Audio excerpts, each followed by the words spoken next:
अस्सलाम वालेकुम dear students, welcome to Zulfiplex and मैं हूं आपकी टीचर मिस दुआ जुल्फ़िकार। जैसा कि आपने थंबनेल में देख ही लिया होगा कि आज हम किस टॉपिक को डिस्कस करने वाले हैं, but before starting the lecture let me tell you something very important. ये lectures specially Aga Khan board के ऊपर बेस्ड हैं, but they are very beneficial for Sindh, Punjab and federal board students. The reason is that we have used the reference book of Punjab Federal and Sindh Board. These are the paid lectures for my students of grade 9 and 10 which are studying in Aga Khan Board, जहाँ पर मैं उनको पढ़ाती हूँ biology, physics and chemistry. But I am uploading all these lectures for free for you all. Make sure कि आप इससे benefit लें, और अगर आप ये क्लासेस ज्वाइन करना चाहते हैं so you can contact on this number. Fee details आपके साथ शेयर कर दी जाएंगी. And now, without wasting our time, let's start the lecture. Equilibrium. हम लोग सब जानते हैं कि चैप्टर बहुत अच्छा भी है, कंसेप्चुअल भी है, और इस चैप्टर के अंदर से बहुत सारे क्वेश्चंस भी आते हैं. लॉन्ग क्वेश्चंस भी आते हैं, शॉर्ट क्वेश्चंस भी आते हैं, एमसीक्यूज तो आते ही आते हैं. तो लेट्स सी कि हमारे पास केमिकल इक्विलिब्रियम क्या होता है. लेकिन उससे पहले रिवर्सिबल रिएक्शन के बारे में पता होना चाहिए. नेचर में दो तरह के रिएक्शन होते हैं, एक होता है रिवर्सिबल और एक होता है नॉन रिवर्सिबल. देखो, हमारे पास रिएक्शन किसे कहते हैं, जिस मतलब कोई भी वो चीज रिएक्शन है जिसमें कोई रिएक्टेंट प्रोडक्ट में कन्वर्ट होता है. तो रिवर्सिबल रिएक्शन वो रिएक्शन होता है जिसमें जो रिएक्टेंट्स प्रोडक्ट्स में कन्वर्ट होते हैं वो दोबारा से रिएक्टेंट में कन्वर्ट हो जाते हैं. लाइक रिएक्टेंट प्रोडक्ट में कन्वर्ट होगा और प्रोडक्ट दोबारा से रिएक्टेंट में कन्वर्ट हो जाएगा.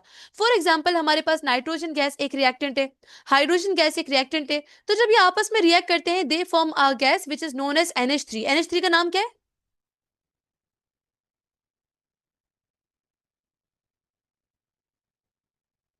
Exactly Shamir, NH3 is known exactly as Neel, ammonia. Exactly Aahil. Ammonia gas. तो अमोनिया बन गई, लाइक एक प्रोडक्ट बन गया. लेकिन फिर क्या होगा कि कुछ टाइम के बाद ये जो अमोनिया है ये दोबारा से ब्रेक डाउन होके नाइट्रोजन हाइड्रोजन में कन्वर्ट हो जाएगी. तो this reaction is known as reversible reaction, जिसमें रिएक्टेंट प्रोडक्ट में कन्वर्ट होते हैं और प्रोडक्ट दोबारा से टूट के ओरिजिनल रिएक्टेंट में कन्वर्ट हो जाते हैं. So this is known as reversible reaction. अब केमिकल इक्विलिब्रियम की बात करते हैं. तो केमिकल इक्विलिब्रियम हमारे पास एक ऐसी स्टेट होती है रिवर्सिबल रिएक्शन के अंदर जिसमें जो फॉरवर्ड रिएक्शन होता है वो रिवर्स रिएक्शन के बराबर हो जाता है. अब क्लास से फॉरवर्ड रिवर्स क्या होता है? नाइट्रोजन का हाइड्रोजन के साथ कंबाइन होकर अमोनिया बनाना, यानी कि रिएक्टेंट का प्रोडक्ट बनाना is known as forward reaction, और प्रोडक्ट्स का दोबारा से रिएक्टेंट बनाना is known as reverse reaction. तो ये तो डायरेक्शन से भी हमें समझ आ रहा है, ठीक है. तो जब फॉरवर्ड रिएक्शन बराबर हो जाता है रिवर्स रिएक्शन के, इसको हम लोग कहते हैं केमिकल इक्विलिब्रियम. बट मैंने एक वर्ड सही नहीं बोला, मैं दोबारा कहती हूँ. फॉरवर्ड का बराबर होना रिवर्स के, इसका मतलब ये नहीं है.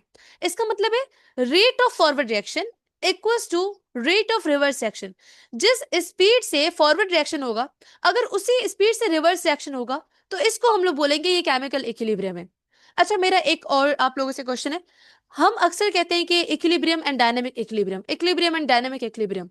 आप में से मुझे कोई बताना चाहता है कि इक्विलिब्रियम में और डायनामिक इक्विलिब्रियम में किस चीज का फर्क होता है? You can give me one word answer और वन लाइन आंसर, जैसा आपका दिल करे. डायनेमिक जो कंटिन्यू रहे. Okay Shamir, anyone else?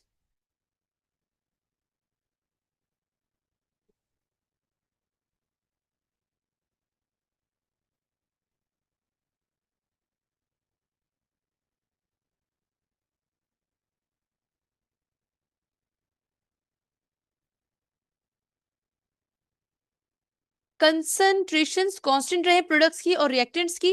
सही है, लेकिन वो तो उसमें भी होता है, केमिकल इक्विलिब्रियम भी होता है और डायनेमिक इक्विलिब्रियम भी होता है. और लेकिन हाँ, ये वाला पॉइंट थोड़ा सा वैलिड हो सकता है अगर इसमें एक वर्ड और ऐड करते तो क्लास बात ये है कि इक्विलिब्रियम मतलब फॉरवर्ड रिएक्शन रिवर्स रिएक्शन बराबर हो जाए, लेकिन डायनेमिक इक्विलिब्रियम का मतलब कि रिएक्शन चलता भी रहे, कंटिन्यू भी रहे, ठीक है, और फॉरवर्ड रिएक्शन बराबर भी रहे. यानी कि फॉर एग्जांपल अगर 4 ग्राम रिएक्टेंट प्रोडक्ट में कन्वर्ट हो रहे हैं तो 4 ग्राम प्रोडक्ट रिएक्टेंट में कन्वर्ट हो, तो इस हिसाब से दोनों बराबर तो हैं, लेकिन कंटिन्यू भी रिएक्शन होता भी जा रहा है जिस हिसाब 4 ग्राम रिएक्टेंट प्रोडक्ट में बन रहे हैं, फिर वही 4 ग्राम प्रोडक्ट रिएक्टेंट में कन्वर्ट हो रहे हैं, रिएक्शन चल भी रहा है और उनकी कंसंट्रेशन बराबर भी है. तो ये फर्क होता है इक्विलिब्रियम में और डायनेमिक इक्विलिब्रियम में. सही, आई होप कि आप लोग को यहाँ तक क्लियर हो जाए. कुछ की पॉइंट्स को डिस्कस करते हैं. कहते हैं कि जब इक्विलिब्रियम होता है तो रिएक्टेंट और प्रोडक्ट की कंसंट्रेशन कांस्टेंट रहती है. ठीक है, ये बात समझ में आ गई. लेकिन रिएक्शन रुकता नहीं है, ये भी बात समझ में आ गई. ओके, एक और चीज, डबल एरो से हम लोग क्या रिप्रेजेंट करते हैं क्लास? कौन सा रिएक्शन हम लोग रिप्रेजेंट करते हैं डबल एरो की हेल्प से? Reversible. Very good Aahil. Reversible reaction को हम लोग डबल एरो से शो करते हैं कुछ इस तरीके से, सही है। एक और क्वेश्चन, वेरी गुड अनमोल एज वेल। मुझे बताओ, ये इस क्वेश्चन का मुझे आंसर देंगे, ठीक है कंजुल बेटा आप बताओ। कंजुल ये बताओ कि क्लोज सिस्टम किसे कहते हैं?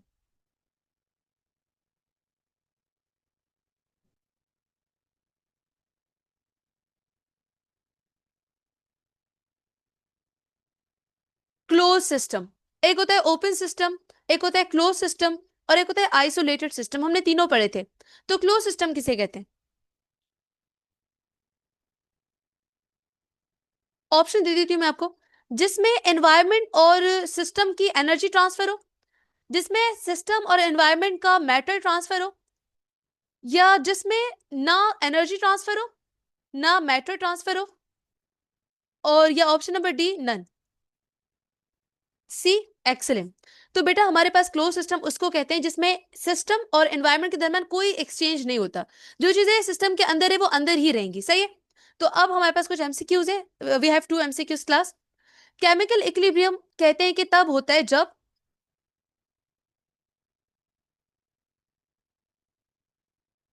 अनमोल कह रही है सी, शामिर कह रहे हैं सी, कंजुल कह रही है सी,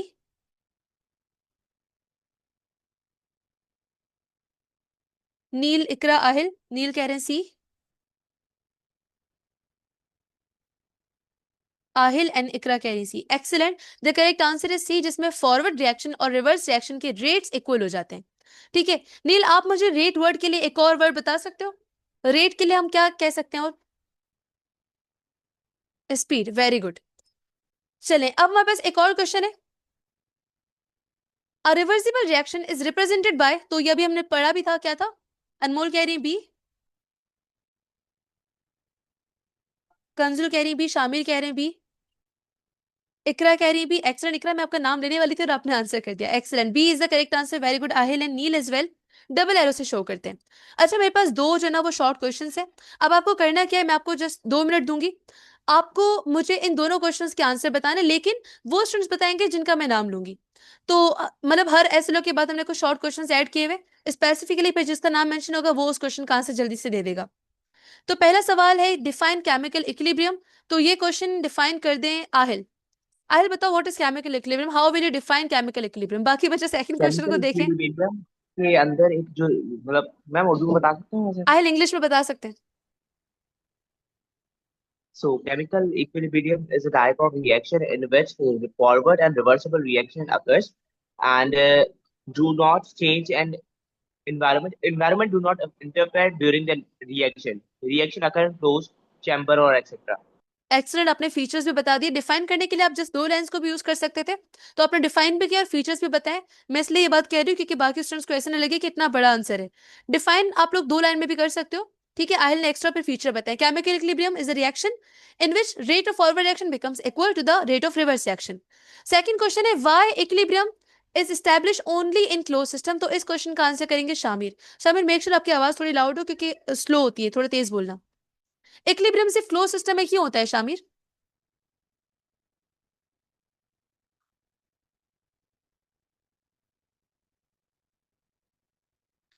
क्योंकि जैसा हमने कि कंडीशंस भी एक्सटर्नल, पढ़ी थी ना, जस्ट 1 सेकंड, हमने कंडीशंस भी पढ़ी थी ना कि इक्विलिब्रियम को स्टैब्लिश होने के लिए क्लोज सिस्टम ही चाहिए होता है। दैट इज वाई ये क्वेश्चन पूछा है। अब बताओ।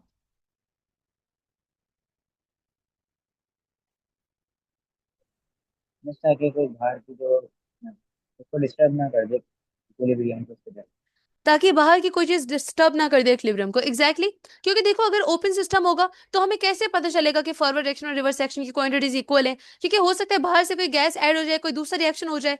तो इक्विलिब्रियम के लिए इंटरफेयर एनवायरमेंट का ना करना इज वेरी एसेंशियल, तो क्लोज सिस्टम में ही होता है। हम लोग डायनामिक इक्विलिब्रियम को डिफाइन कर चुके हैं, डेफिनेशन आप सब देख लो। डायनेमिक इक्विलिब्रियम वो स्टेट है जिसमें फॉरवर्ड रिएक्शन और रिवर्स रिएक्शन कंटिन्यू होते हैं, लेकिन उनके रेट्स इक्वल होते हैं। तो उनकी कंसंट्रेशन में कोई चेंज नहीं आता, ऑल दो रिएक्शन कंटिन्यू हो रहा होता है। की पॉइंट्स क्या है कि equilibrium is dynamic not static. Dynamic का मतलब आप लोग मुझे बताओगे, आप लोगों ने फिजिक्स में पढ़ा होगा, आपने 9th क्लास में पूरा चैप्टर पढ़ा था dynamic. What does mean by the word dynamic?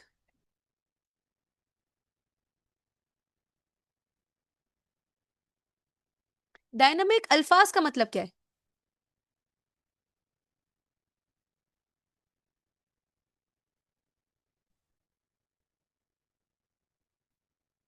Continue, continue शायद। ओके शामिर, ओके नील, और कोई वर्ड जो मेरे माइंड में, अगर वो आप लोग में से कोई बता सकता है? Constant activity, constant change, activity, progress. Constant या change, multiple change activity, progress, ठीक है। या हाई एनर्जी एनर्जी का नहीं है या एसोसिएशन कुछ कैरेक्टर, भी। सॉरी सॉरी, फोर्सेस समथिंग और मोशंस। कैरेक्टराइज, उनके कैरेक्टरिस्टिक्स के बारे में किसी के। कैरेक्टरिस्टिक्स, कैरेक्टरिस्टिक्स नहीं। इकरा, कंजुल, आप बताना चाहते हो? कंजुल कह रहे चेंजिंग, एग्जैक्टली कंजुल, मेरे माइंड में ये वर्ड था। Very good. देखो, दो वर्ड्स हम इस्तेमाल कर सकते हैं।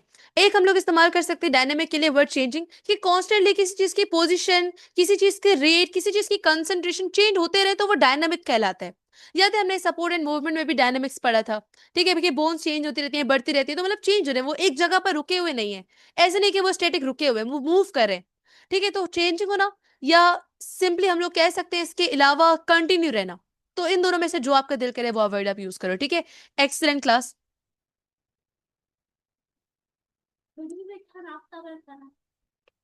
ठीक है, अब मेरे पास दो शॉर्ट क्वेश्चंस और है, लेकिन उनको भी हम डिस्कस नहीं कर रहे, हम नेक्स्ट एसलो की तरफ आ रहे हैं, which is main. Just give me a second.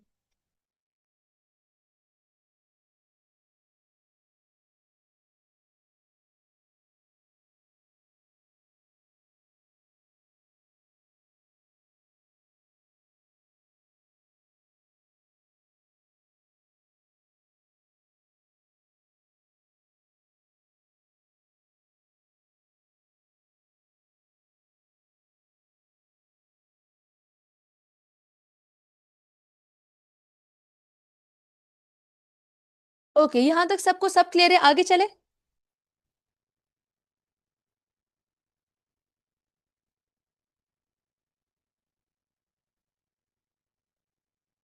आवाज आ रही है?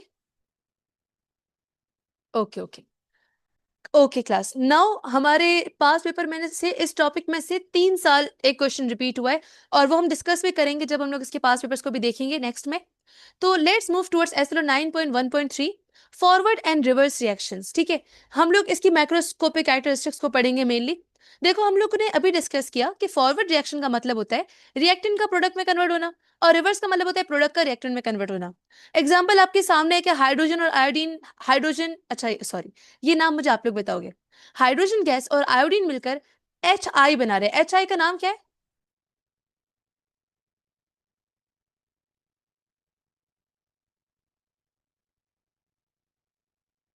Excellent Neel, hydrogen iodide is the correct answer, very good Shamir. तो हाइड्रोजन और आयोडीन मिलाकर हाइड्रोजन आयोडाइड बना रहे हैं, और फिर रिवर्स में हाइड्रोजन आयोडाइड दोबारा से हाइड्रोजन और आयोडीन बना रहे हैं। तो इतना तो हमें समझ में आ गया कि फॉरवर्ड क्या है, रिवर्स क्या है। अब कुछ की पॉइंट्स को देखें। फॉरवर्ड एंड रिवर्स रिएक्शन दोनों साइमल्टेनियसली होते हैं। साइमल्टेनियसली का मतलब होता है एक क्या वर्ड बोला है मैंने, साइमल्टेनियसली। साइमल्टेनियसली का मतलब होता है कि दोनों रिएक्शन एक साथ हो रहे होते हैं। स्टार्ट में फॉरवर्ड रेट हाई होता है, तो मुझे आप में से कोई जीनियस बच्चा बता दे स्टार्टिंग में फॉरवर्ड रिएक्शन तेज क्यों होता है। और ये बहुत इंपॉर्टेंट पॉइंट है। due to the less number of product and the high number of reactant. So exactly, reaction move high to low, exactly concentration high. क्योंकि देखो शुरू में तो प्रोडक्ट बना ही नहीं है ना, सिर्फ रिएक्टेंट मौजूद है। तो दिस इज द रीजन कि स्टार्टिंग में क्योंकि रिएक्टेंट मौजूद होते हैं, तो फॉरवर्ड रिएक्शन तेजी से होता है। फिर आहिस्ता आहिस्ता दोनों बराबर हो जाते हैं, और इस पॉइंट को हम लोग इक्विलिब्रियम कहते हैं। अब वो जो सवाल रिपीट हुआ था, एक टेबल आया था आपके, हमने जब, आपको याद होगा पता नहीं, हमने पास पेपर सॉल्व भी किए थे इसके। तो एक ना टेबल बना हुआ था, उसमें बोला था कि 4 मैक्रोस्कोपिक कैरेक्टरिस्टिक बताओ फॉरवर्ड की और 4 रिवर्स की। तो ये वो सामने आपकी टेबल है, इसको जरा देखिएगा।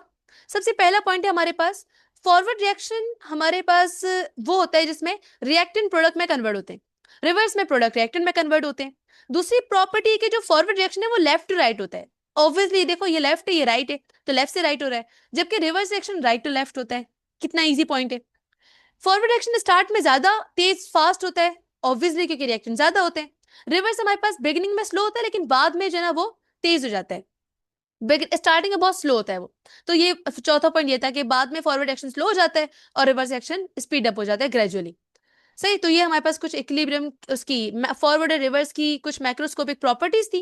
इक्विलिब्रियम की भी मैक्रोस्कोपिक प्रॉपर्टीज आपको आनी चाहिए, लेकिन पहले मैं आपसे एक सवाल करूंगी। ओके, मुझे बस एक सवाल का जवाब दो। क्या इक्विलिब्रियम में, केमिकल इक्विलिब्रियम में फिजिकल प्रॉपर्टीज चेंज होती है कि नहीं होती? What do you think, yes और नो?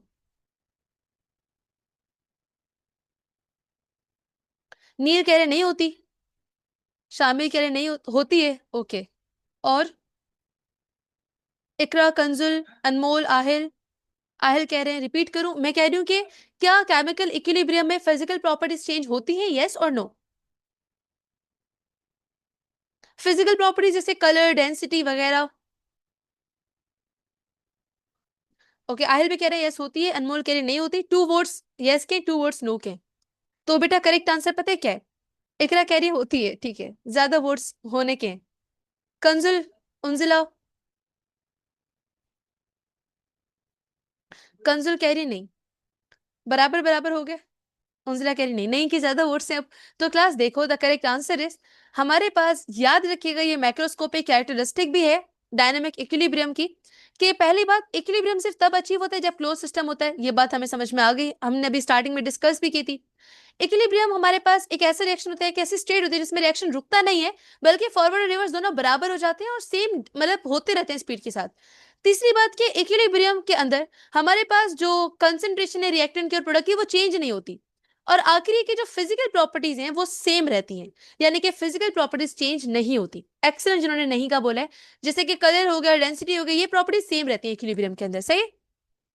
फॉर एग्जाम्पल देखो, अगर एक रिएक्टेंट था, उसका कलर था पिंक, सही है, और एक प्रोडक्ट था, उसका कलर था कलर कैसा था होता उसका, उसका कलर था ब्लू, या उसका कलर कोई नहीं था, सही, कुछ भी इस तरीके का था। फॉर एग्जाम्पल ये फिनोप्थलीन की बात हो रही जो भी। तो अगर दोनों रिएक्शन बराबर हो रहे हैं, जब जितना रिएक्टेंट प्रोडक्ट में कन्वर्ट हो रहा है उतने प्रोडक्ट रिएक्टेंट में कन्वर्ट हो रहा है, तो कलर्स तो सेम रहेंगे ना। तो दिस इज द रीजन कि प्रॉपर्टीज, फिजिकल प्रॉपर्टीज में चेंज नहीं आता है। अब बताओ, फॉरवर्ड रिएक्शन कन्वर्ट करता है किसको?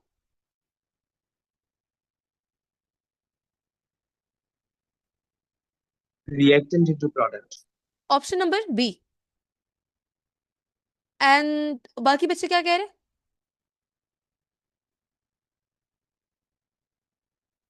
शामिर भी कह रहे हैं बी। सो अनमोल भी कह रही है B. Exactly the correct answer is B, reactant को प्रोडक्ट में कन्वर्ट करता है। अच्छा, रिवर्स रिएक्शन शुरू कब होता है? व्हेन?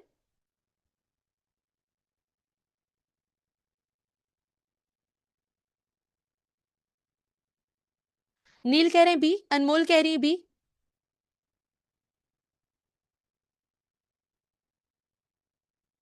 शामिर कह रहे हैं बी, आहिल भी कह रहे हैं B. And the correct answer is, Kanzul भी कह रही बी। Very good. जब प्रोडक्ट्स बन जाते हैं रिवर्स एक्शन तब शुरू होता है। ओके, अब दो शॉर्ट क्वेश्चन है, मैं जिससे पूछूंगी वो जल्दी जल्दी बता दे। पहला सवाल है कि फॉरवर्ड रिएक्शन क्या है, और दूसरा है कि एग्जाम्पल के साथ बताओ कि रिवर्सिबल रिएक्शन क्या है। अभी हमने इसकी एग्जाम्पल भी डिस्कस की थी ना। तो पहला सवाल मुझे बता दें, इकरा, इकरा डिफाइन करो what is forward reaction.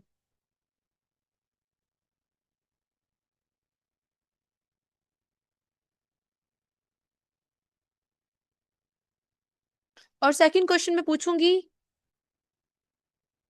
Second question Unzila से, बल्कि उंजिला लेट आई है तो ओके नील से। फर्स्ट पहले इकरा बताएं, फॉरवर्ड रिएक्शन क्या है?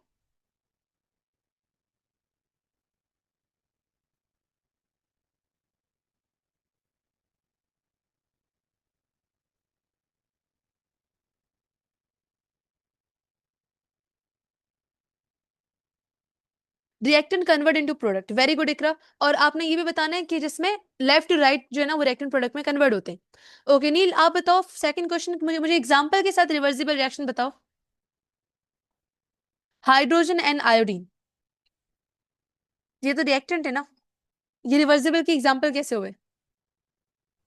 हाइड्रोजन एंड आयोडीन होते हैं जो कि रिएक्ट करके प्रोडक्ट्स बनाते हैं, जो कि हाइड्रोजन आयोडाइड होता है, फिर वो हम्म। वापस रिएक्टेंट बन जाता है, हाइड्रोजन और आयोडीन अलग अलग हो जाते ओके, वो ब्रेकडाउन होकर दोबारा से हाइड्रोजन और आयोडीन बना लेता है, ठीक है। Very good. अब यहाँ पे क्योंकि मैक्रोस्कोपिक कैरेक्टरिस्टिक हम लोग बुक से पढ़ चुके हैं तो इसको इग्नोर करते हैं, आगे चलते हैं towards the main thing which is law of mass action. ठीक है, क्योंकि बहुत मेन टॉपिक है तो हम इसको डिटेल में भी पढ़ रहे हैं, अच्छे से सुनिएगा। ताकि फिर इसमें से मैं आपसे अच्छे से क्वेश्चंस भी करूं। ये वो लॉ है जो कि बहुत इंपॉर्टेंट है। ऐसा नहीं हो सकता कि आप केमिकल इक्विलिब्रियम चैप्टर पढ़ो आपको इस लॉ के बारे में पता ना हो। अच्छा, आई होप कि आपको सारी चीजें अच्छे से क्लियर हो रही होंगी। हम इतना फास्ट भी नहीं जा रहे, इतना स्लो भी नहीं जा रहे, मीडियम ट्रैक पर चल रहे हैं। लेकिन अगेन जहां पे डाउट हो ना पूछ लेना, सही है। So law of mass action, mass action कहता है कि the rate of chemical reaction is directly proportional to the product of active masses of the reactant each raised to power of their coefficient। इसका मतलब है इसका मतलब है कि केमिकल रिएक्शन की जो स्पीड होती है वो रिएक्टेंट के एक्टिव मासेस के डायरेक्टली प्रोपोर्शनल होती है। अब इसका मतलब क्या हुआ, फॉर एग्जांपल अगर हम, पहले मैं आपको एक नॉर्मल एग्जांपल देती हूँ, ठीक है। फॉर एग्जांपल अगर हमारी क्लास के अंदर अभी 9 बच्चे, सही, 9 स्टूडेंट्स हैं, जिसमें से 2 को तो हटा दो, वो तो मैं हूँ, बाकी जो बच्चे हैं, सही है, कितने बचे, 7 बच्चे बचे, ठीक है। अब इन 7 बच्चों की बात करते हैं, ठीक है। 2 को हटा दिया क्योंकि वो इनएक्टिव थे, ऑब्वियसली मैं तो रिस्पॉन्ड नहीं करूंगी। तो जो 7 बच्चे हैं, इनमें से फॉर एग्जाम्पल 3 बच्चे एक्टिवली रिस्पॉन्स कर रहे हैं, ठीक है।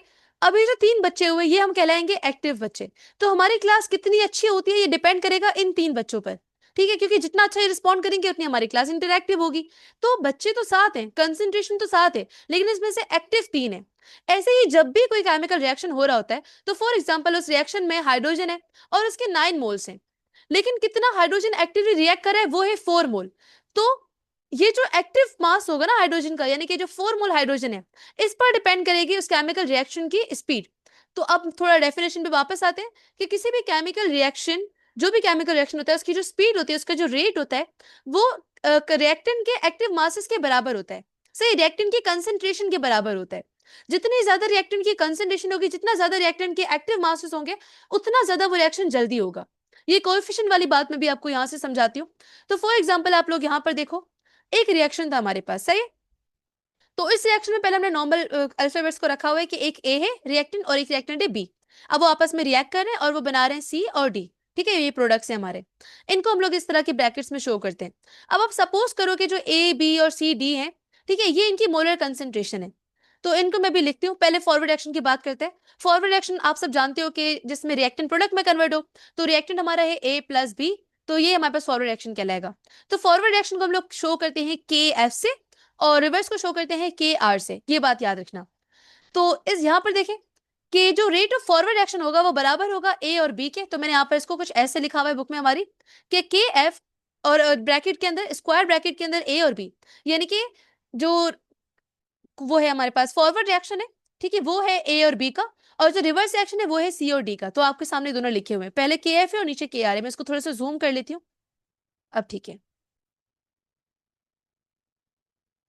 देखें से जो फॉरवर्ड रिएक्शन है वो बराबर है रिएक्टेंट, मतलब वो बराबर है रिएक्टेंट के, और जो रिवर्स रिएक्शन है वो बराबर है प्रोडक्ट के। अब जरा आगे चलते हैं। हम सब जानते हैं कि इक्विलिब्रियम पर जो फॉरवर्ड रिएक्शन होता है वो रिवर्स रिएक्शन के बराबर होता है। तो मैंने कुछ ऐसे लिखा हुआ है कि जो के एफ यानी कि जो फॉरवर्ड रिएक्शन है, यानी कि ए और बी, ठीक है, वो बराबर है रिवर्स रिएक्शन यानी कि के आर सी डी। किसी को अगर समझ नहीं आया यहाँ पे हमने क्या किया, तो कुछ नहीं किया है, बस रिएक्टेंट लिखा है, बिकॉज फॉरवर्ड रिएक्शन डिपेंड करता है रिएक्टेंट पे और रिवर्स रिएक्शन डिपेंड करता है प्रोडक्ट पे। के एफ रिप्रेजेंट करता है फॉरवर्ड रिएक्शन को और के आर रिप्रेजेंट करता है रिवर्स रिएक्शन के कंसंट्रेशंस को, ठीक है। अब हमने क्या किया, हम इनका रेशो बना लेंगे।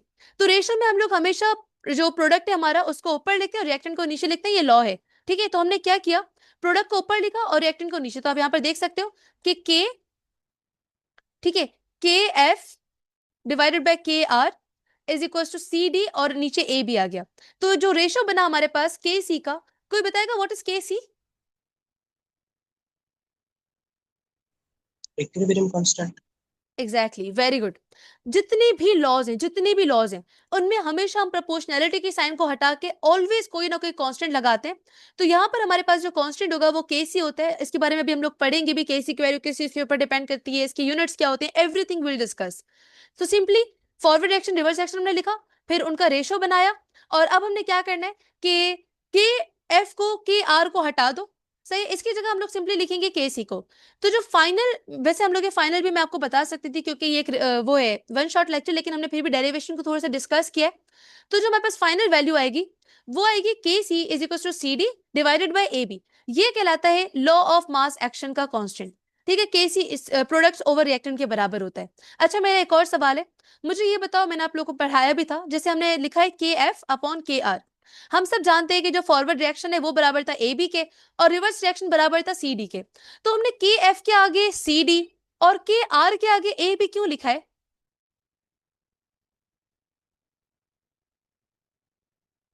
अगर सवाल समझ नहीं आया तो मैं दोबारा बता देती हूँ। देखो, फॉरवर्ड रिएक्शन तो रिएक्टेंट के बराबर था ना, और रिवर्स रिएक्शन प्रोडक्ट के बराबर था, तो हमने फॉरवर्ड के आगे सी डी और रिवर्स के आगे ए बी क्यों लिखा है? प्रोडक्ट अपॉन रिएक्टेंट की वजह से। Exactly Neer, very well done, excellent. This is the reason कि हम प्रोडक्ट ओवर रिएक्टेंट लेते हैं ना लॉ के अकॉर्डिंगली, तो दिस इज द रीजन कि हमने प्रोडक्ट को ऊपर लिखा है, और कुछ ऐसा रीजन नहीं है। और के एफ अपॉन के आर बराबर होता है के सी की, जिसका हमने फाइनल डेरिवेशन निकाली। तो अगर आप लोग यहाँ पर इस फाइनल स्टेटमेंट को देखोगे तो आपको सारा समझ में आ जाएगा। Law of mass action describe करता है रिएक्टेंट और प्रोडक्ट के एक्टिव मासेस का रिलेशनशिप, और जो रिएक्टेंट के एक्टिव मासेस हैं उनका रिएक्शन की स्पीड पर क्या इफेक्ट होता है उसके बारे में। तो यहां तक अगर सबको क्लियर है, should we move towards chemical equilibrium derivation? अगर केसी तक सबको समझ में आ गया तो क्या आगे चले?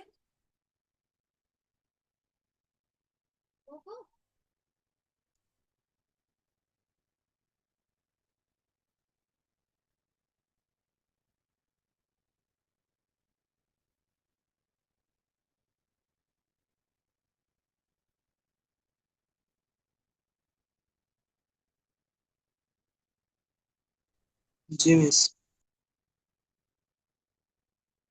मिस, डेरिवेशन आएगी पेपर में? नहीं शामिल, डेरिवेशन नहीं आती।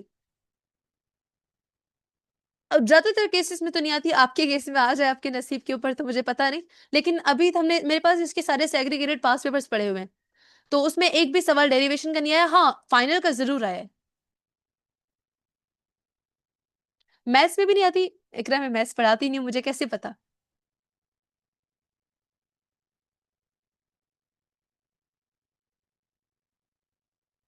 और कोई डाउट नहीं है? आगे चलते हैं। ओके, हमारी इस क्लास में 10 मिनट बचते हैं, तो let's discuss the KC expression. ये बहुत अच्छी चीज है क्योंकि केसी एक्सप्रेशन आता ही आता है पेपर में, और मुझे लगता है कि ये बहुत इजी भी है। सही है?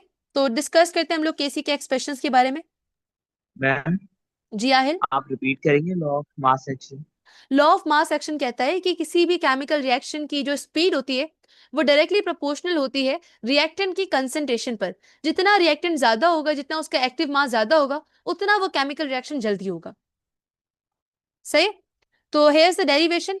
अब हम लोग अप्लाई करते हैं अपना मास एक्शन किसी जनरल इक्वेशन के ऊपर। अच्छा, एक और चीज देखो, ए के ए प्लस बी, अभी तो हम लोग ए बी करें, फिर हम लोग रिएक्शन लिखेंगे A B plus is equal to C plus D. अब मुझे बताओ, इस ए के आगे स्मॉल ए लिखा हुआ है, बी के आगे स्मॉल बी लिखा हुआ है, सी के आगे स्मॉल सी लिखा हुआ है, और डी के आगे स्मॉल डी लिखा हुआ है। कोई बच्चा मुझे एक वर्ड के अंदर बताएगा कि मैंने इस इक्वेशन में सारे रिएक्टेंट और प्रोडक्ट के साथ में ये स्मॉल अल्फाबेट्स क्यों लिखे? मतलब ये स्मॉल अल्फाबेट्स किस चीज को रिप्रेजेंट करते हैं? Number of moles. Very good, number of mole या फिर concentration. Very good, very good. तीनों वर्ड्स इतने अच्छे कैसे आ गए? कंसुल, आपका आंसर सही था, आपने बिला वजह डिलीट किया है। कसम से इतना एग्जैक्ट आंसर दिया था आपने। A represents number of mole, कह लो आप लोग। ए रिप्रेजेंट्स कंसेंट्रेशन, ये भी कह सकते हो आप लोग। एंड ए रिप्रेजेंट कोएफिशिएंट, ये भी कह सकते हो आप लोग। जो आपका दिल करे आप वो बोलो, ठीक है? तो ये हमारे पास बेसिकली बताते हैं कि कंसेंट्रेशन कितनी है रिएक्टेंट की, प्रोडक्ट की, कोएफिशिएंट भी इसको कहते हैं, और नंबर ऑफ मोल भी इसको कहते हैं। अब देखो, ये जो रिएक्शन है इसमें फॉरवर्ड रिएक्शन भी हो रहा है, रिवर्स रिएक्शन भी हो रहा है, क्योंकि हम सब जानते हैं कि लॉ ऑफ मास एक्शन के अकॉर्डिंग जो रेट ऑफ केमिकल रिएक्शन होता है वो बराबर होता है किसके? डायरेक्टली प्रोपोर्शनल होता है रिएक्टेंट के मोलर कंसेंट्रेशन के। सही, जिसको हम लोग कोएफिशिएंट भी कहते हैं। तो हमने लिखा rate of forward reaction according to the law. तो ये देखो, फॉरवर्ड रिएक्शन बराबर है रिएक्टेंट और प्रोडक्ट के, सॉरी रिएक्टेंट के, और रिवर्स रिएक्शन बराबर है हमारे पास प्रोडक्ट के। सिंपली हमने क्या किया, हमने जो ए था, देखो ये लिखा मैंने आर एफ, यानी कि फॉरवर्ड रिएक्शन बराबर है रिएक्टेंट के, डायरेक्टली प्रोपोर्शनल रिएक्टेंट के। तो ये लिखा रिएक्टेंट ए, ये लिखा रिएक्टेंट बी, और इनकी जो भी कंसंट्रेशन होगी उसको हम ऊपर लिख देते हैं। तो ए की कंसंट्रेशन यहाँ पर ए है और बी की बी है। लेकिन याद रखिएगा, जब आपके क्वेश्चंस आते हैं तो उसमें ये ए बी नहीं लिखा होता, यहाँ पे डिजिट्स होते हैं। तो फॉर एग्जाम्पल, अगर यहाँ पे होता हाइड्रोजन रिएक्टेंट होता और आयोडीन रिएक्टेंट होता, हाइड्रोजन के 2 मोल होते और आयोडीन का 1 मोल होता, तो हम लोग ए बी की जगह यहाँ पर हाइड्रोजन के ऊपर लिखते 2, और आयोडीन का 1 मोल है तो 1 को लिखते नहीं है, तो हम इसको खाली छोड़ते। सही है? आई होप कि आपको समझ आ रहा हो ये ए बी क्यों है। ये रिप्रेजेंट करता है कोएफिशिएंट को, सही है, नंबर ऑफ मोल को।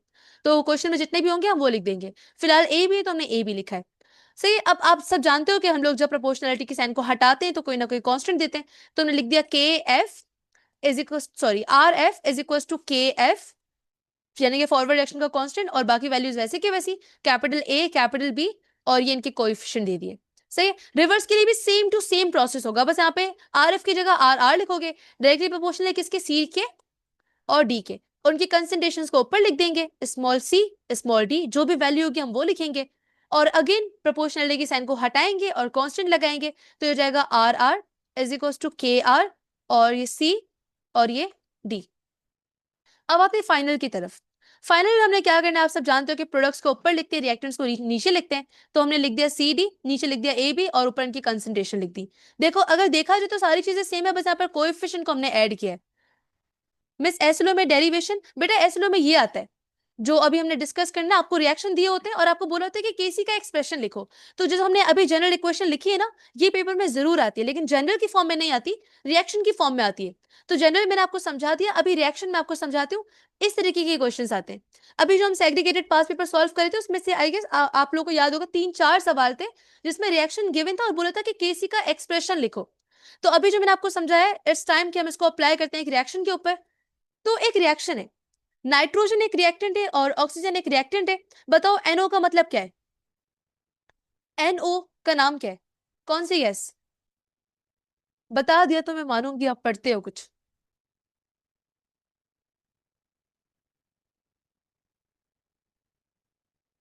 नाइट्रोजन ऑक्साइड, कुछ और नाम है?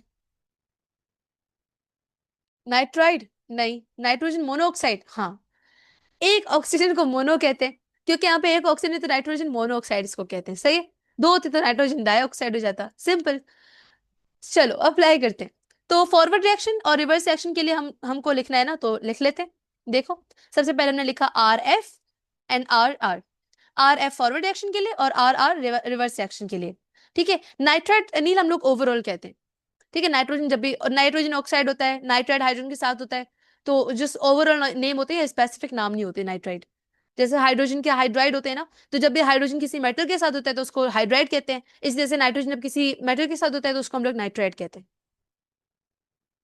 ओके। तो फॉरवर्ड रिएक्शन में हमने क्या लिखा, रिएक्टेंट को लिख देंगे, तो हमने लिखा N2O2। याद रखना स्क्वायर ब्रैकेट्स बहुत जरूरी हैं। रिवर्स रिएक्शन में हमने प्रोडक्ट को लिख दिया तो NO लिखा और इसके साथ स्क्वायर ब्रैकेट दे दिया। अच्छा, इसके ऊपर हमने टू क्यों लिखा है, कोई बताएगा? NO के स्क्वायर ब्रैकेट के बाहर मैंने टू क्यों लिखा है?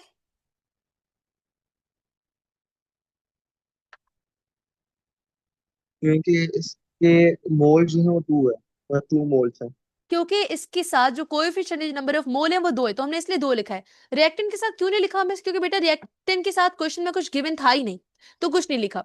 तो ये दोनों लिख दिए। अब आप सब जानते हो कि केमिकल इक्विलिब्रियम का जो कांस्टेंट होता है उसका एक्सप्रेशन में हम लोग प्रोडक्ट को ऊपर लिखते हैं, रिएक्टेंट को नीचे लिखते हैं। तो देखो लिख लिया, सिंपल। NO2 ऊपर लिखा, N2O2 नीचे लिखा, प्रोडक्ट ऊपर रिएक्टेंट नीचे, और KC का एक्सप्रेशन हो गया। इतना सिंपलेस्ट है ये करना। आई गेस आप लोग इस स्टेप को भी इग्नोर कर दो, बस डायरेक्टली प्रोडक्ट को ऊपर लिखो, रिएक्टेंट को नीचे लिखो। तो this is called KC expression. ठीक है। अगर पेपर में ज्यादा मार्क कर तो आप ये भी स्टेप कर लो, वरना आप डायरेक्टली यहां से लिख दो। तो आखिरी सवाल आप लोगों के लिए, एक रिएक्शन है जिसमें नाइट्रोजन और हाइड्रोजन रिएक्ट करके अमोनिया गैस बना रहे हैं। मुझे इसका केसी एक्सप्रेशन लिखकर दिखा दो class. We have 3 minutes in this class, तो जल्दी करो। Write the KC expression for this reaction.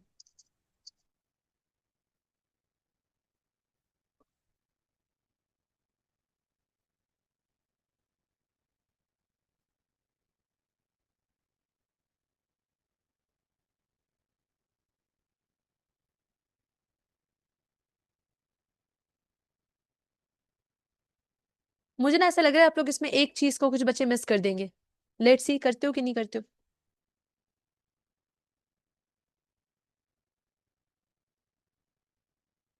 Incomplete है नील।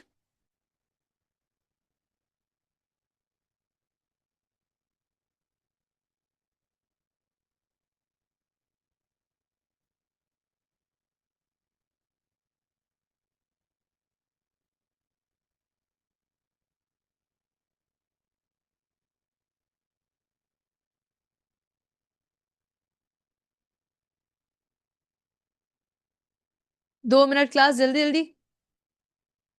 तो नील का आंसर है NH3 square bracket coefficient 2 divided bye n square bracket plus h square bracket coefficient 3। Shamir का भी आया है। शामिर देखो, मैंने बोला था ना एक चीज मिस कर दोगे, नील ने नहीं किया लेकिन आपने जरूर किया है वो। Exactly excellent. मुझे ऐसा लगा था क्योंकि मैंने कहा हमने ऊपर जो क्वेश्चन डिस्कस किया ना उसमें हमने रिएक्टेंट के साथ तो कोई कोएफिशिएंट था ही नहीं, तो ऐसा हो सकता है कि आप लोग इस हाइड्रोजन के रिएक्टेंट का जो कोएफिशिएंट है वो मिस कर दो, तो ऐसा हुआ भी। तो देखो नील का आंसर बिल्कुल करेक्ट है और शामिर आपके आंसर में बस ये एक मिस्टेक है। सिंपली आपने क्या किया, आपने प्रोडक्ट लिखा। अच्छा एक चीज और भी आपने मिस की, के सी के एक्सप्रेशन में आपने के सी नहीं लिखा, ऐसा कैसे चलेगा? आपको लिखना है K C is equal to NH3 square bracket power 2 divided by square bracket nitrogen, ठीक है, स्क्वायर ब्रैकेट हाइड्रोजन H2 और बाहर जो कोएफिशिएंट है वो 3। So this is the KC expression for this reaction. All clear class? कोई doubt, कोई question? 1 minute है, भी आप पूछ सकते हो, कुछ भी सवाल करना है, anything to ask, anything to repeat.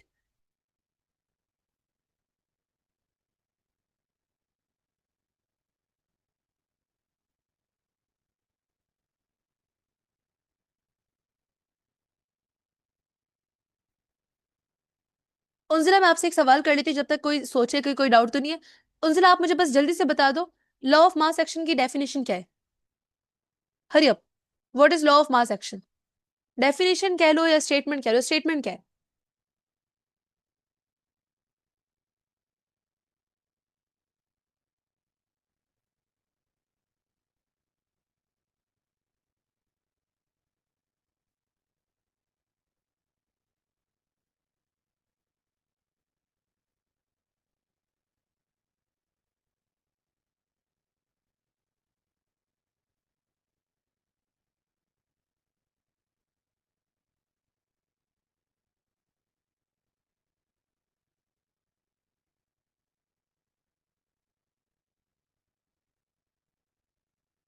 Unzila इंतजार करिए, क्लास एंड होने में कितना अच्छा बताया Unzila, sorry sorry. Chemical reaction की रेट की डायरेक्टली प्रोपोर्शनल होता है active masses.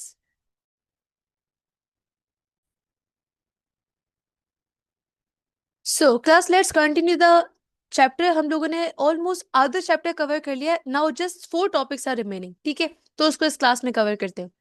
Let's start with energy profile diagram, क्योंकि ये तो आपको पता है कि आती ही आती है एग्जाम के अंदर, एमसीक्यूज में भी आ जाती है और सीआरक्यू में भी आ जाती है। तो सबसे पहले, इससे पहले कि हम लोग डिस्कस करें कि एनर्जी प्रोफाइल डायग्राम क्या होती है, हमें पता होना चाहिए कि एंडोथर्मिक वर्सेस एक्सोथर्मिक रिएक्शंस क्या होते हैं। So let's discuss a thorough detail और short definition regarding endothermic and exothermic reaction. तो डिस्क्रिप्शन ये है कि जो एंडोथर्मिक रिएक्शंस होते हैं, एक्सो से स्टार्ट है सॉरी, जो एक्सोथर्मिक रिएक्शंस होते हैं वो ऐसे रिएक्शंस होते हैं जिसमें जो हीट है वो रिलीज होती है। जैसे कि फॉर एग्जांपल कंबस्शन रिएक्शन, जो आग जलने वाले रिएक्शंस होते हैं, तो उसमें अगर वो जलती है तो वो हीट को रिलीज करती है, तो वो हीट को रिलीज करे, this is why it is known as exothermic reaction. जबकि एंडोथर्मिक रिएक्शन के नाम से पता चलता है कि ये ऐसे रिएक्शन है जिसमें हीट एब्जॉर्ब होती है। फॉर एग्जांपल फोटोसिंथेसिस में सनलाइट एब्जॉर्ब होती है, यानी कि हीट एनर्जी एब्जॉर्ब हो रही है, तो ये एक एंडोथर्मिक रिएक्शन हुआ।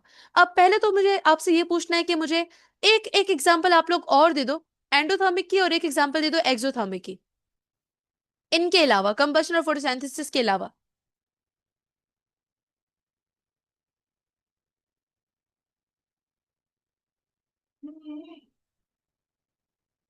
Cooking is an endothermic reaction. Which one? Cooking? Yes. Please. Exactly. For example जब कुकिंग करते हैं तो उसमें एग की एग्जाम्पल है, फ्राई एन एग, एक एग को फ्राई करे तो वो हीट को एब्जॉर्ब करेगा, तो ये एक एंडोथर्मिक रिएक्शन है। And very good Shamir, respiration हमारे पास एक एक्सोथर्मिक रिएक्शन है। रेस्पिरेशन में ग्लूकोज टूटता है, एनर्जी रिलीज होती है। तो मतलब इतना तो आपको पता है कि एंडो क्या होता है, एक्सो क्या होता है। एक और चीज जो बहुत जरूरी है, जो कि एनर्जी प्रोफाइल डायग्राम में बहुत हेल्प करती है, और अगर ये आपको गलत पता होगी तो आप पूरा सवाल गलत करके आ जाओगे। जो एक्सोथर्मिक रिएक्शन होते हैं उसमें डेल्टा एच नेगेटिव होती है, ठीक है, डेल्टा एच यानी कि हीट के अंदर जो चेंज आता है वो नेगेटिव होता है। इसका रीजन है क्योंकि एक्सोथर्मिक रिएक्शन में जो हीट होती है वो रिलीज होती है, तो ऑब्वियसली रिलीज होने के बाद तो वो कम हो जाएगी ना, तो दिस इज वाई जो डेल्टा एच होती है वो नेगेटिव आती है। जबकि एंडोथर्मिक में क्योंकि हीट एब्जॉर्ब होती है, तो दिस इज वाई जो डेल्टा एच यानी कि चेंज चेंज इन हीट वो पॉजिटिव आता है। तो ये दोनों तो हमेशा के लिए अच्छे से याद रखना, सही है। अब बात करते हैं एनर्जी प्रोफाइल डायग्राम की। तो ये आपके सामने जो 2 पिक्चर्स है, these are the energy profile diagrams of exothermic and endothermic reaction. सबसे पहले स्टार्ट करते हैं इससे। अगर आप इस पिक्चर में देखते हो, फॉर एग्जाम्पल यहाँ पर ये सिर्फ पिक्चर बनी होती है और ये लिखा नहीं होता कि एक्सोथर्मिक है, तो आपको फिर भी पता चल सकता है कि ये एक्सोथर्मिक है। कैसे? तो देखते हैं। देखो हुआ क्या, यहाँ पे ये रिएक्टेंट्स है और ये प्रोडक्ट्स हैं, और ये हमारे पास एक कर्व बना हुआ है। ठीक है, ये कर्व जो है ना वो एनर्जी का है। अगर ये कर्व रिएक्टेंट के साइड से आप नोट करो कि पहले रिएक्टेंट ज्यादा थे, मतलब रिएक्टेंट ज्यादा नहीं थे, रिएक्टेंट की जो एनर्जी थी वो ज्यादा थी, और बाद में वो एनर्जी कम हो गई है। इसका मतलब कि जो हीट है वो रिलीज हुई है, हीट कम हुई है ना प्रोडक्ट्स के अंदर, तो ऑब्वियसली वो तो तभी हो सकती है जब हीट रिलीज हो। यानी कि रिएक्टेंट के अंदर हीट एनर्जी ज्यादा थी, फिर वो एक्सोथर्मिक रिएक्शन हुआ होगा, तभी एनर्जी रिलीज हुई होगी, और प्रोडक्ट्स की एनर्जी कम हो गई होगी, इसीलिए प्रोडक्ट्स को नीचे लिखा हुआ है। Simple as that. ठीक है, तो रिएक्टेंट की एनर्जी ज्यादा थी, प्रोडक्ट की कम थी, तो हमें पता चल गया कि हीट रिलीज हुई है। और दिस इज वाई हमें पता है कि ये energy profile diagram exothermic reaction की है। तो अगर यहाँ पे आपसे पूछा जाता है कि किसकी, तो आप बताते हैं एक्सोथर्मिक। क्यों है? तो आप बोलोगे क्योंकि प्रोडक्ट्स की एनर्जी कम है। और अगर आपसे पूछा जाता है कि इसके अंदर डेल्टा एच पॉजिटिव होगा या नेगेटिव, तो आप क्या बताओगे? In this energy profile diagram of a exothermic reaction, delta H will be Negative. Very good Neel, very good Aahil, negative होगी। सही है, लिख देती हूँ। अब इस डायग्राम को देखो, मुझे लगता है अब आपको बिल्कुल क्लियर हो गया होगा। देखो यहाँ पे रिएक्टेंट्स को नीचे लिखा हुआ है और प्रोडक्ट्स को ऊपर लिखा हुआ है। तो आप कर्व से देख सकते हो कि रिएक्टेंट की एनर्जी कम थी और प्रोडक्ट की एनर्जी ज्यादा हो गई है। तो ये तो तभी हो सकता है जब एनर्जी एब्जॉर्ब हुई हो। इट मीन्स कि यहाँ पर एनर्जी एब्जॉर्ब होगी, एंड ये एनर्जी प्रोफाइल डायग्राम होगी एंडोथर्मिक रिएक्शन की। और यहाँ पर जो हमारी डेल्टा एच होगी, यानी कि हीट चेंज आएगा, वो होगा पॉजिटिव। ठीक है, तो ये सिंपल सी बात है ना, लेकिन कितना मुश्किल लगता था, सोचो। This is simplest form, simplest lecture जो मैं आपको समझा सकती थी कि एंडोथर्मिक क्या होता है, एक्सोथर्मिक क्या होता है, और एनर्जी प्रोफाइल डायग्राम क्या होती है। लेकिन पेपर में आपके साथ इतना इजी नहीं किया जाता। एक तो एमसीक्यूज थे, मैंने एक एमसीक्यू देखा था, बल्कि सॉल्व करवाया था, तो उसमें एनर्जी प्रोफाइल डायग्राम एमसीक्यू में 4 दी हुई थी, और एक ना रिएक्शन दिया हुआ था, नाइट्रोजन का कोई रिएक्शन था, तो उसमें ये नहीं बताया था कि वो रिएक्शन एंडोथर्मिक है या एक्सोथर्मिक है। सही है, वहां पे पता है क्या था, एक रिएक्शन लिखा हुआ था, और ये पिक्चर 4 दी हुई थी, 4 एमसीक्यूज के जरिए, और पूछा था कि बताओ इनमें से इस रिएक्शन की एनर्जी प्रोफाइल डायग्राम कौन सी है। तो मुझे बताओ आपके हिसाब से क्वेश्चन में ऐसी कौन सी हिंट होगी कि आपको पता चलेगा कि रिएक्शन कौन सा है, एंडोथर्मिक है या एक्सोथर्मिक है। जो माइनस की साइन होगी डेल्टा एच के आगे, एग्जैक्टली exactly. वहां पर या क्वेश्चन के अंदर नेगेटिव। ना, क्वेश्चन के अंदर डेल्टा एच गिवन थी, कि जो हीट चेंज है, हीट एंथैल्पी है, या डेल्टा एच है जो भी है, तो वो नेगेटिव और पॉजिटिव में आपको वैल्यूज गिवन होंगी। तो अगर नेगेटिव में होगी तो आप समझ जाओगे एक्सोथर्मिक है, तो आप ऑप्शन में एक्सोथर्मिक एनर्जी प्रोफाइल डायग्राम ढूंढोगे। अगर पॉजिटिव होगी तो आप समझ जाओगे एंडोथर्मिक है, तो फिर आप एंडोथर्मिक ढूंढोगे। तो एंडोथर्मिक, एक्सोथर्मिक और उसकी प्रोफाइल डायग्राम सब क्लियर हो गया। फिर मैं एक सवाल करूं, फिर हम लोग ली चैटलर प्रिंसिपल की तरफ चलें। बताओ यहाँ तक क्लियर है?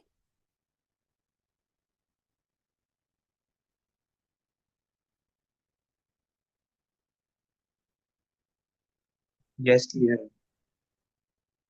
जल्दी जल्दी बताओ सारे।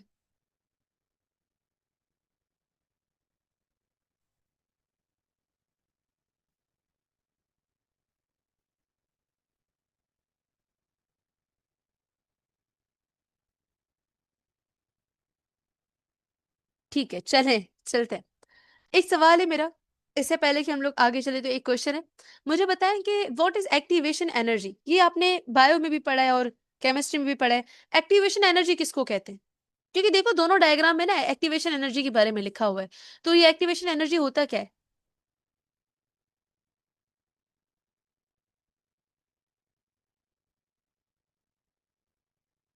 स्टार्ट करने के लिए रिएक्शन को जो एनर्जी लगती है, जो स्टार्ट करने के लिए चाहिए हो सिस्टम को, तो यू जहां पर एनर्जी ज्यादा है, तो अनमोल शामिर आपका आंसर बिल्कुल करेक्ट है। किसी भी रिएक्शन को इनिशिएट करने के लिए जो मिनिमम से मिनिमम एनर्जी चाहिए होती है, उसको हम लोग एक्टिवेशन एनर्जी कहते हैं। सही नील, मतलब कम से कम एनर्जी जो कि किसी भी रिएक्शन को स्टार्ट करने के लिए चाहिए, वो हमारे पास एक्टिवेशन एनर्जी कहते हैं उसे। ये हम डिस्कस किया था एंजाइम चैप्टर के अंदर इन 9th क्लास। ठीक है, अब आते हैं ली चैटलर प्रिंसिपल पर, जो कि आप सबका फेवरेट है, आई नो। तो मैंने कहा था ना कि एक पिक्चर के जरिए मैं आपको सारा समझाऊंगी, वो एक पिक्चर ये है। ठीक है, इस एक पिक्चर को समझ लिया तो आपको सारा का सारा समझ में आ जाएगा। तो मैं इसको थोड़ा जूम करती हूँ। चलो देखो कितना प्यारा हमारा बोर्ड है। एक मिनट।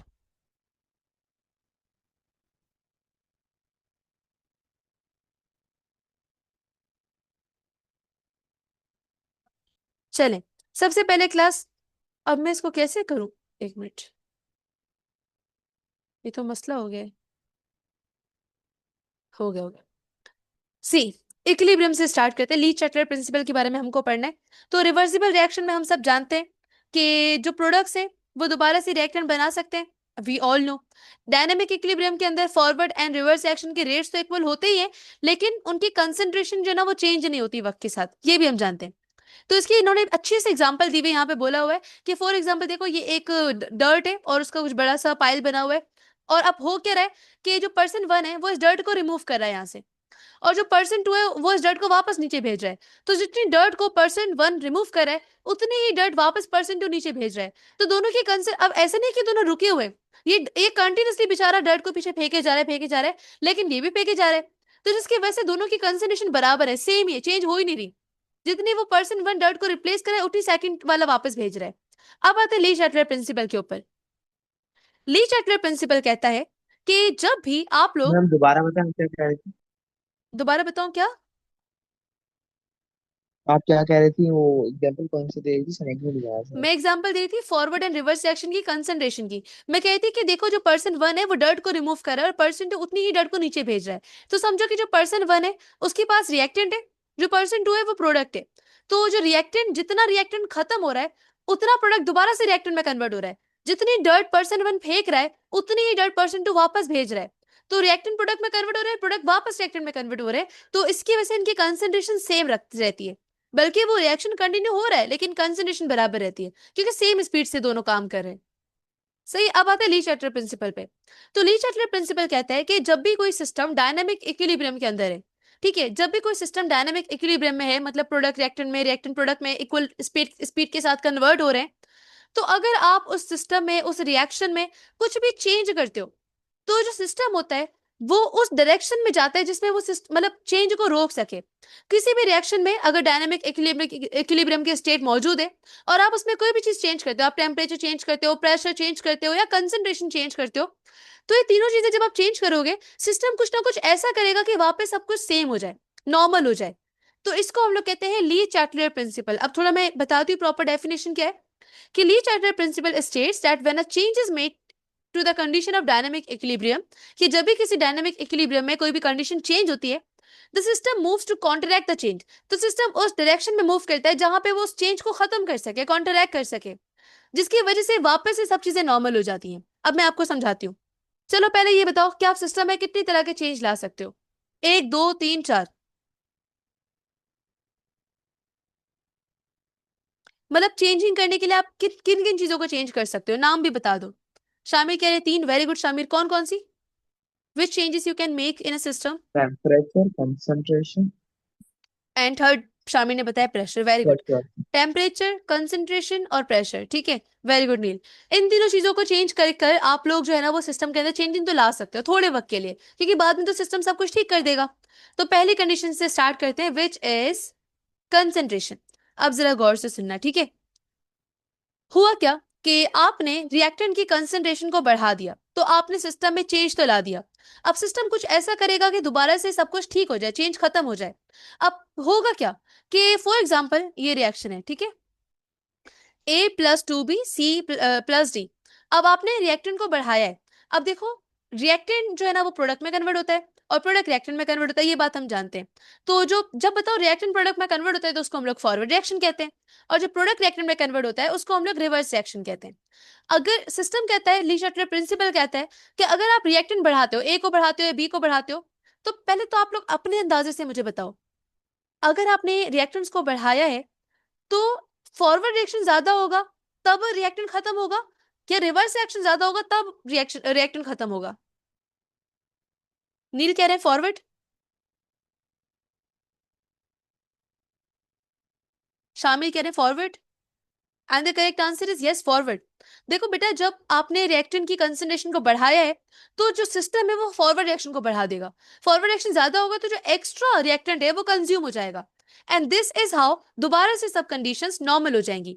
तो यही ली चार्टर प्रिंसिपल भी कहता है कि अगर आप रिएक्टेंट की कंसंट्रेशन को बढ़ाते हो तो इक्विलिब्रियम की जो पोजीशन है वो शिफ्ट हो जाती है उस रिएक्टेंट की कंसंट्रेशन को रिड्यूस करने में। तो ऐसा वो कब कर सकता है? जब प्रोडक्ट्स बनेंगे। और प्रोडक्ट्स कब बनते हैं? जब फॉरवर्ड रिएक्शन होता है। तो whenever you will increase reactant concentration, the system always shift towards the forward direction, ताकि जो एक्स्ट्रा हमारे पास रिएक्टेंट है वो कंज्यूम हो जाए और प्रोडक्ट बन जाए और जो हमारे पास चेंज आया था वो खत्म हो जाए। तो this is the effect of increasing concentration. तो मुझे बताओ क्या यहां तक समझ में आया? कंसंट्रेशन वाला पॉइंट समझ में आया यस मैम। सबको?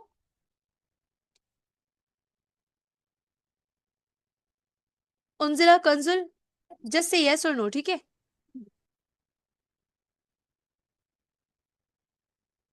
जियो कौन है शामिर? अच्छा अच्छा, जी का भाई। शामिर को क्लियर है, आहिल को क्लियर है, इकरा, उनजिला, नील क्लियर है? ठीक है, मतलब सबको क्लियर है। उनजिला को क्लियर है, मतलब सबको क्लियर है। आगे चलते हैं। मजाक कर रही हूँ उनजिला, मैं अपना टाइम बचा रही हूँ आपका नाम लेकर। अभी मूव करने के लिए थोड़ी सी एफर्ट करनी पड़ेगी, 1 मिनट।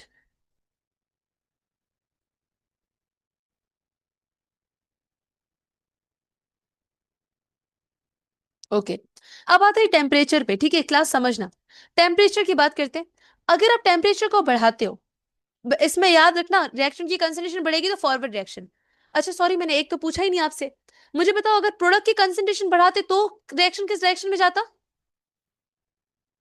बैकवर्ड जाता। तो क्या बोलते हैं उसको? Reverse Reverse. Exactly, reverse reaction. तो अब आते हैं टेम्परेचर की तरफ।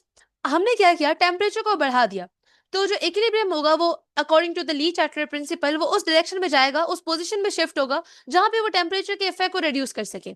तो अब बात करेंगे एंडो और एक्सो की। इसमें से तो बहुत क्वेश्चंस आते हैं। तो देखो हुआ क्या, endothermic reaction will be favoured. अगर आप टेम्परेचर को बढ़ाते हो तो एंडोथर्मिक रिएक्शन फेवर होगा। से फॉर एग्जांपल, नीचे आपके सामने एक एग्जांपल है जिसमें A+2B रिएक्टेंट है और CN D रिएक्ट वो है हमारे पास प्रोडक्ट है, ठीक है?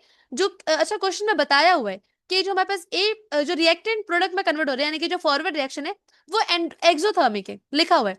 और जो प्रोडक्ट रिएक्टेंट में कन्वर्ट हो रहा है वो हमारे पास एंडोथर्मिक है, ठीक है?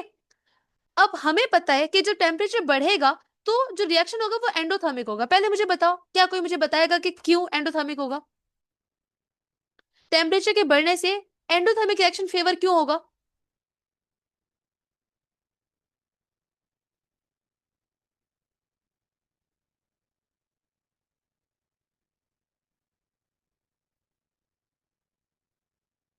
लॉजिकल सा पॉइंट है क्लास, असल लॉजिक वाला। हीट एब्जॉर्ब हो रही है, एग्जैक्टली शामिर। क्योंकि जब बेटा आपने टेम्परेचर बढ़ाया है ना, तो वो टेम्परेचर बढ़ा है तो उसको कम करना है। उसको कम करने का तो एक ही तरीका है कि वो एब्जॉर्ब हो जाए। और अगर इस केस में मैं टेम्परेचर को बढ़ाती हूँ तो रिएक्शन कहाँ जाएगा, फॉरवर्ड या रिवर्स?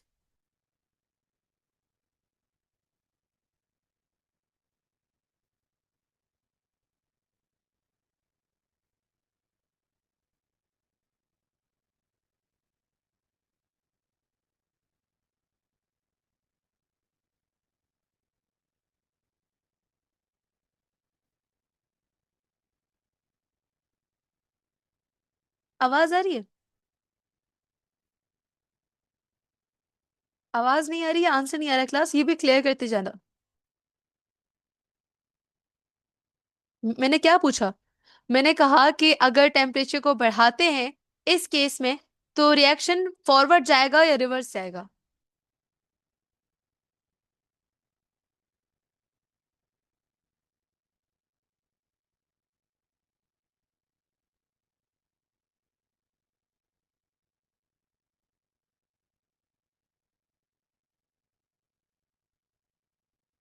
शामिर कह रहे हैं forward, and the correct answer is, anyone else? Forward lock कर दूं?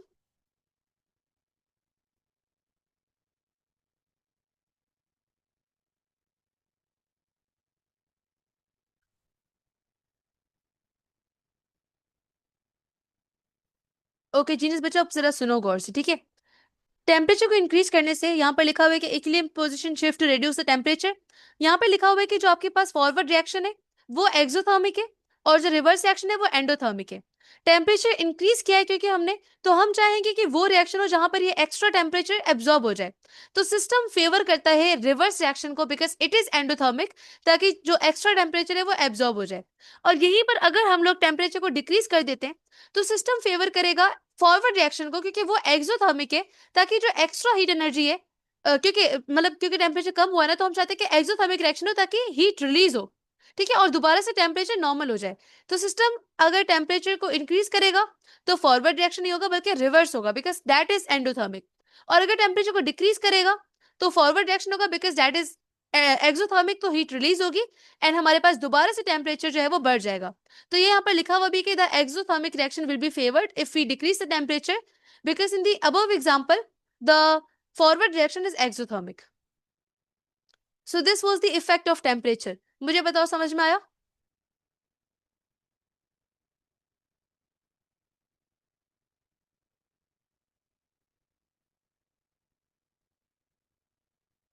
कंसंट्रेशन हमने अभी तक पढ़ा है और टेम्परेचर पढ़ा है।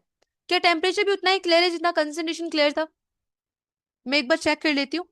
तो एक एक सेकंड के लिए अपने माइक्स ऑन कीजिएगा, ठीक है। लेट्स स्टार्ट विद नील। नील बताओ, टेम्परेचर बढ़ा है और जो एग्जांपल है उसके अंदर फॉरवर्ड रिएक्शन एंडोथर्मिक है, फॉरवर्ड रिएक्शन एक्सोथर्मिक है और रिवर्स रिएक्शन एंडोथर्मिक है।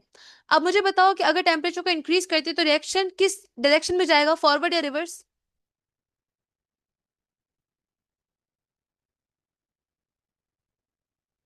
आज तक ही समझ नहीं आया।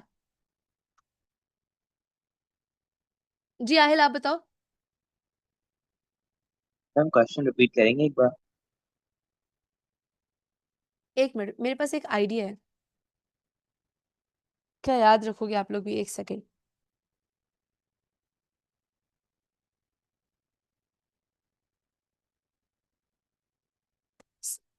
एक ना एग्जांपल लेके बताती हूँ टेम्परेचर का, क्लियर कर देते हैं आज। टेम्परेचर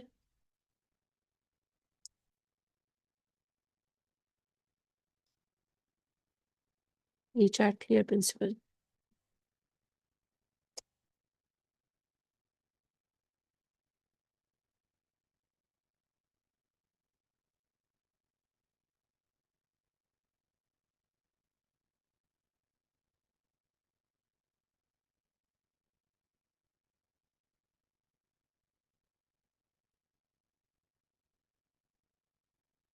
ओके अब यहाँ देखना से, मेरे पास एक एग्जांपल है, उससे मैं आपको टेम्परेचर समझाने की कोशिश करती हूँ। तो ये रही वो एग्जांपल। ली शटलर प्रिंसिपल में अगर टेम्परेचर चेंज होता है तो किस तरीके से डायरेक्शन कहाँ जाते हैं ये समझाते हैं। देखो, हमारे पास एक एक्सोथर्मिक रिएक्शन गिवन है, ऑब्वियसली एक्सोथर्मिक जिसमें हीट रिलीज होती है, तो वो ये है कि हाइड्रोजन और नाइट्रोजन है और प्रोडक्ट्स हमारे पास अमोनिया है, साथ में हीट रिलीज होती है, ये बात याद रखना, ठीक है। अब सुनो, एक्सोथर्मिक रिएक्शन आपके सामने गिवन है, ओके। और अगर आपने हीट को ऐड किया, हीट को ऐड करने का मतलब है कि अगर आपने टेम्परेचर को बढ़ाया है, बिकॉज चेंज कैसे ला सकते हो आप, या तो आप टेम्परेचर को बढ़ाओगे या आप टेम्परेचर को कम करोगे। तो फर्स्ट केस में आपने टेम्परेचर को बढ़ाया है, सेकंड केस में आपने टेम्परेचर को कम किया है। अब मैं आपको एक्सप्लेन करती हूँ कि सिस्टम कैसे रिस्पॉन्ड करेगा। तो इन द फर्स्ट कंडीशन, अच्छा याद रखना रिएक्शन एक्सोथर्मिक है, फर्स्ट कंडीशन में आपने टेम्परेचर को बढ़ाया है, सही। अब जो आपका रिएक्शन है, क्योंकि रिएक्शन एक्सोथर्मिक है मतलब फॉरवर्डली वो एक्सोथर्मिक है, यानी कि जब भी हाइड्रोजन और नाइट्रोजन आपस में रिएक्ट करके अमोनिया बनाएंगे तो हीट रिलीज होगी, और जब अमोनिया टूट के दोबारा हाइड्रोजन और नाइट्रोजन बनाएगा तो हीट एब्जॉर्ब होगी। ऑब्वियस बात है ये, ठीक है, इतना समझ में आया कि अगर कोई रिएक्शन एक्सोथर्मिक है तो मतलब वो फॉरवर्ड में एक्सोथर्मिक होगा, तो रिवर्स में तो ऑपोजिट होगा, तो रिवर्स में एंडोथर्मिक होगा, ठीक है। सेकंड वाले रिएक्शन में देखो, अगर वो एंडोथर्मिक है तो वो फॉरवर्ड में एंडोथर्मिक होगा और रिवर्स में एक्सोथर्मिक होगा। ये बात कांस्टेंट है, जितने भी रिएक्शंस होंगे अगर वो लिखा है कि एक्सोथर्मिक है तो मतलब वो फॉरवर्ड में एक्सोथर्मिक है, रिवर्स में वो एंडो हो जाएगा। अगर लिखा है कोई रिएक्शन एंडोथर्मिक है, चलो मैं आपको एक और भी बता देती हूँ, फोटोसिंथेसिस है, उसमें ग्लूकोज है ना, ठीक है, उसको बनाने के लिए हीट चाहिए होती है, तो मतलब फोटोसिंथेसिस एक एंडोथर्मिक रिएक्शन है। समझ में आई ये बात, ठीक है। अब अगर इसी ग्लूकोज को आप तोड़ते हो तो हीट रिलीज होती है, तो मतलब फॉरवर्ड में एंडोथर्मिक है और उसमें रिवर्स में ये एक्सोथर्मिक है, तो ये बात हर रिएक्शन के लिए वैलिड है। अब जरा देखो, तो यहाँ पर ये एक रिएक्शन है, ये हीट को रिलीज कर रहा है फॉरवर्ड में, तो ऑब्वियसली रिवर्स में ये हीट को एब्जॉर्ब करेगा। तो ये बात मुझे समझ में आ गई कि फॉरवर्ड में when hydrogen and nitrogen combine together to form ammonia, this reaction in forward is exothermic because it releases heat, and when ammonia break down to form hydrogen and nitrogen again in the reverse reaction, तो ये हमारे पास reverse में होगा endo. अब देखते हैं कि आपने टेम्परेचर को बढ़ाया है तो रिएक्शन क्या होगा, फॉरवर्ड होगा या बैकवर्ड होगा। तो होगा कुछ ऐसे, when you will increase the temperature, तो रिएक्शन उस साइड जाएगा जहां पर हीट एब्जॉर्ब हो, क्योंकि जो आपने टेम्परेचर बढ़ाया है वो एक्स्ट्रा टेम्परेचर एब्जॉर्ब हो जाए। तो इसीलिए जो सिस्टम होगा वो बैकवर्ड रिएक्शन करवाएगा विच इज एंडोथर्मिक, ताकि जो एक्स्ट्रा टेम्परेचर है वो एब्जॉर्ब हो जाए और टेम्परेचर दोबारा से रेगुलेट हो जाए। अब इसमें डिस्कस कर लेते हैं, अगर आप टेम्परेचर कम करो तो क्या होगा। तो सेम चीज देखते हैं, अगर आपने टेम्परेचर कम किया, ये बात हमें पता है कि ये फॉरवर्ड में एक्सो है और रिवर्स में ये रिएक्शन एंडो है। तो अगर अब आप टेम्परेचर को कम करते हो तो रिएक्शन होगा एक्सोथर्मिक, यानी कि तब होगा फॉरवर्ड रिएक्शन। तो फर्स्ट केस में क्या हुआ, when you will add the temperature, when you will increase the temperature, तो हमारे पास रिवर्स रिएक्शन हुआ। मिस क्यों रिवर्स रिएक्शन हुआ, क्योंकि रिवर्स रिएक्शन एंडोथर्मिक था। तो जो एक्स्ट्रा हीट आपने बढ़ाई थी वो एब्जॉर्ब हो गई, ठीक है, अमोनिया ने उस हीट को एब्जॉर्ब करके वो टूट गया और हाइड्रोजन और नाइट्रोजन बना लिया। जबकि रिवर्स के अंदर, यानी कि सेकंड केस के अंदर, क्योंकि आपने टेम्परेचर को कम किया है तो फॉरवर्ड रिएक्शन होगा, यानी कि हाइड्रोजन और नाइट्रोजन जो है ना वो हीट को रिलीज करेंगे अमोनिया को बनाकर, तो दोबारा से सब चीजें नॉर्मल हो जाएंगी। अब मुझे बताओ, क्या अब आपको फर्स्ट वाली चीज समझ में आ गई? एक और एग्जांपल मैं दूंगी अभी, लेकिन क्या समझ में आया कि टेम्परेचर को मैम ये करने पूरा से क्या टॉपिक आता है? कंप्लीटली क्लियर है। आहिल को क्लियर है, ठीक है। और नील, शामिर, उंजिल, आप समझ में आया? कंजुल, एक और एग्जांपल भी मैं भी बताऊंगी, लेकिन क्या ये एग्जांपल समझ में आई?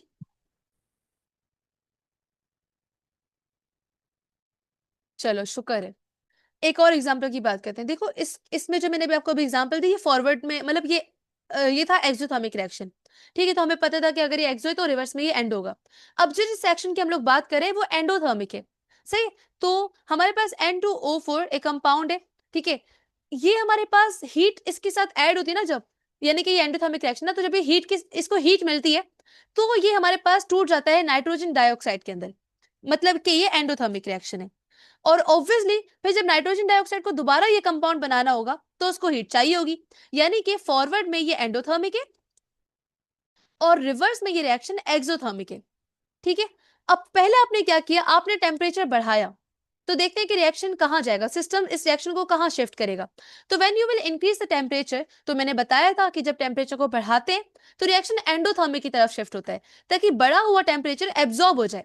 तो एंडोथर्मिक रिएक्शन होगा, N2O4 जो आपने टेम्परेचर बढ़ाया है उसके साथ उसको एब्जॉर्ब करके NO2 में कन्वर्ट होगा, यानी कि इस इन दिस रिएक्शन जितने भी एंडोथर्मिक रिएक्शन है उनमें जब भी टेम्परेचर बढ़ता है तो आपके पास फॉरवर्ड रिएक्शन फेवर होगा, ठीक है।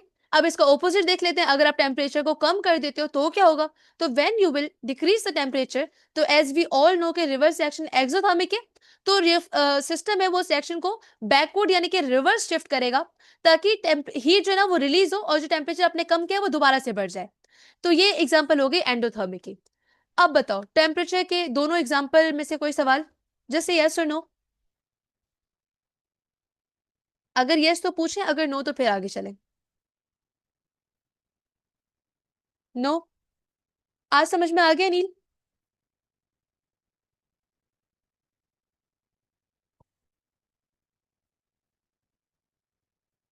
ठीक है, अब चलते हैं हम लोग आखिरी इफेक्ट की तरफ। इस क्लास में बाकी 4 मिनट है, तो आई जस्ट होप कि हम इसको कवर कर लें 4 मिनट के अंदर। So the last one is pressure. I guess ये टेम्परेचर के कंपैरिजन में थोड़ा सा इजी है, लेकिन देखते हैं कि आपको कितना क्लियर होता है। So let's talk. अच्छा एक मैं और बता दूं, क्या पता क्लास एंड हो जाए तो ये पॉइंट मैं बता ना पाऊं। कैटलिस्ट, काफी दफा क्वेश्चंस में आता है कि कैटलिस्ट का रिएक्शन पे क्या इफेक्ट होगा, फॉरवर्ड होगा बैकवर्ड होगा। तो भले कितना भी कॉम्प्लेक्स क्वेश्चन हो, याद रखिएगा कैटलिस्ट का फॉरवर्ड और रिवर्स रिएक्शन से कोई कनेक्शन नहीं होता, ठीक है। कैटलिस्ट का कोई इफेक्ट नहीं होता, तो अगर पूछा जाए तो आपने लिखना है नो इफेक्ट।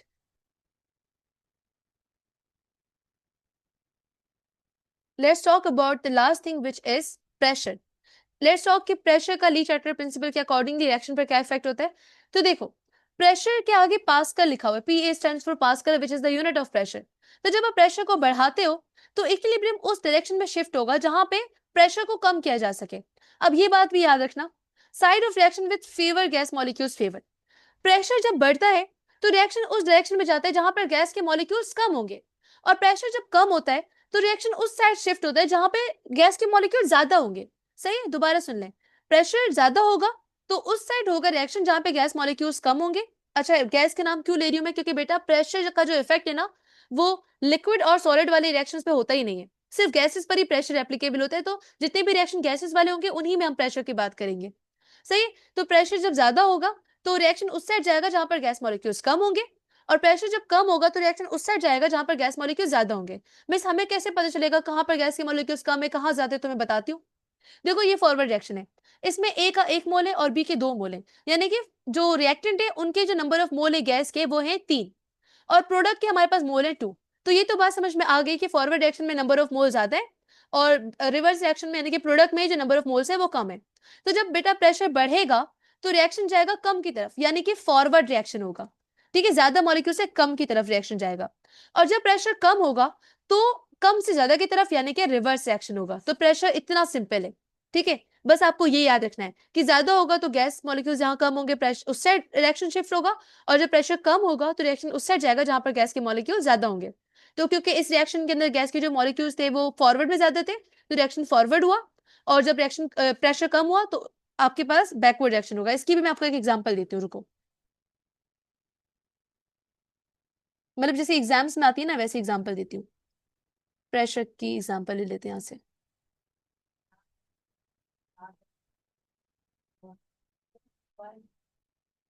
ये ले लेते हैं एग्जांपल, ये ठीक है।